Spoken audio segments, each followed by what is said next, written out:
এই টিপে আমি যাচ্ছি রঞ্জনগাঁও থেকে কোয়েম্বাটুর। ম্যাপের সাহায্যে আপনাদেরকে ভালোভাবে বুঝিয়ে দেবো। দেখুন এখন আমি আমার গাড়ি ছাড়ছি রঞ্জনগাঁও থেকে, মাত্র 945 কিলোমিটার রাস্তা। ম্যাপের সাহায্যে দেখে নিতে পারেন কোন কোন জায়গার মধ্যে দিয়ে আমি পার হব। চলুন ভিডিওটা শুরু করা যাক, সম্পূর্ণ ভিডিওটা দেখে যাবেন। এখন যে আমি আঙ্গুর খেতে খেতে যাচ্ছি, আঙ্গুর বাগান থেকে নিয়ে আঙ্গুর 50 টাকা করে কিলো, 2 কিলো নিয়েছি। এই প্রচন্ড রোদ গরম, তার কারণে আমি ফ্যান চালিয়ে দিয়েছি আর মনের সুখে আঙ্গুর খেতে খেতে এখন আমি ড্রাইভিং করছি। সামনে একবার দেখলেন টারবাইনটা কিভাবে ঘুরছে, এভাবে টারবাইনগুলো ঘুরে ঘুরে বিদ্যুৎ তৈরি করা হয়।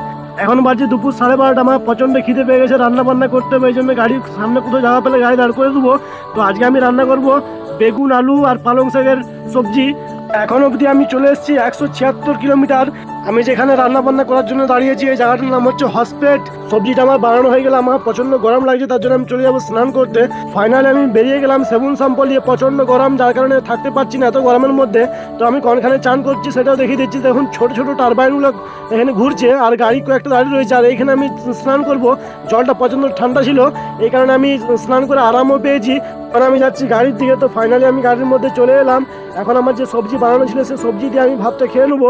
খাওয়া দাওয়া করে জলদি করে গাড়ি ছাড়তে হবে, কারণ আমার এখানে রান্না বান্না করতে, স্নান করতে, জামা প্যান্ট কাচতে এখানে আমার অনেক লেট হয়ে গেছে। এই কারণে আমার খুব জলদি গাড়ি ছেড়ে চলে যেতে হবে, নাহলে লেট হয়ে যাচ্ছে আমার। ফাইনালি আমি খাওয়া দাওয়ার পর গাড়ি ছেড়ে দিয়েছি। ডান দিকটা আমার প্রচন্ড রোদ লাগছিল, এই কারণে আমি গামছাটাকে ভিজিয়ে আমার ডান দিকটাকে ঢেকে রেখেছি। 1 ঘন্টা ড্রাইভিং করার পর ফাইনালি এখন আমি সেন্টার ফুড খাচ্ছি। সেন্টার ফুড খাওয়ার কারণ এটাই, আমার গাড়ির মধ্যে যে খাবার পানি থাকে সেই খাবার পানি গরম হয়ে গেছে, এই জন্য গরম পানি খাওয়া যাচ্ছে না।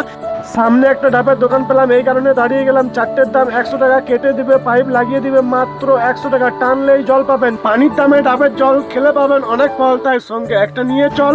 ডাবের জল তো খাওয়া হয়ে গেছে, গাড়ি চালাতে চালাতে ডাবের শ্বাসটা খেয়ে নিচ্ছি। ডাবের শ্বাস খেতে আমার খুবই ভালো লাগে। 3টে ডাবও খেয়েছি, 3টে ডাবের শ্বাস একসাথে নিয়ে খেয়ে নিয়েছি। এখন আমি দিব ডাবটাকে ফেলে। খাবার পরে আমি ডাবটাকে ফাবড়িয়েছি, আমার একটা ডাব গাড়ি ওভারটেক করছিল, তো ওর গাড়িতে ডাবটাকে গেল পড়ে। তো যাই হোক, খাবার পর আপনারাও চেষ্টা করবেন এভাবে ডাস্টবিনে ফেলার জন্য।